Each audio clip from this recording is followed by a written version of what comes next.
Évangile de Jésus-Christ selon saint Luc, chapitre 11, versets 15 à 26.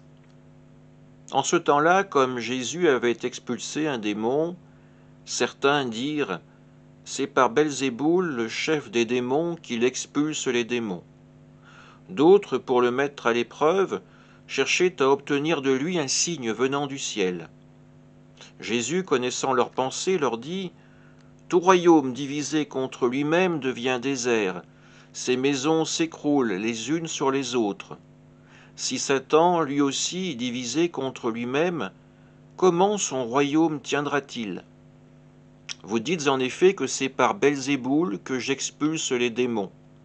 Mais si c'est par Belzéboul que moi je les expulse, vos disciples, par qui les expulsent-ils? Dès lors, ils seront eux-mêmes vos juges. En revanche, si c'est par le doigt de Dieu que j'expulse les démons, c'est donc que le règne de Dieu est venu jusqu'à vous. Quand l'homme fort et bien gardé garde son palais, tout ce qui lui appartient est en sécurité. Mais si un plus fort survient et triomphe de lui, il lui enlève son armement auquel il se fiait, et il distribue tout ce dont il l'a dépouillé. Celui qui n'est pas avec moi est contre moi. Celui qui ne rassemble pas avec moi disperse. Quand l'esprit impur est sorti de l'homme, il parcourt des lieux arides, et cherchant où se reposer. Et il ne trouve pas. Alors il se dit, je vais retourner dans ma maison d'où je suis sorti. En arrivant, il la trouve balayée et bien rangée. Alors il s'en va, et il prend d'autres esprits encore plus mauvais que lui. Au nombre de 7, ils entrent et s'y installent.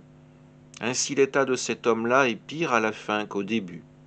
Acclamons la parole de Dieu. Encore une fois, certains cherchent à piéger Jésus, à retourner contre lui les signes qu'il donne au nom du royaume et du règne de Dieu.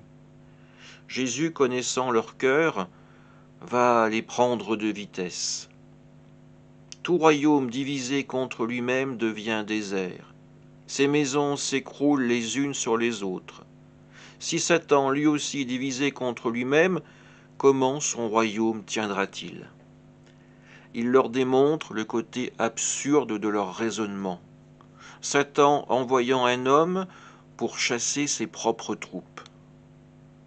L'action que Jésus effectue, il la pose non pas en son propre nom pour sa propre gloire, mais toujours au nom de son Père et pour la gloire de Dieu.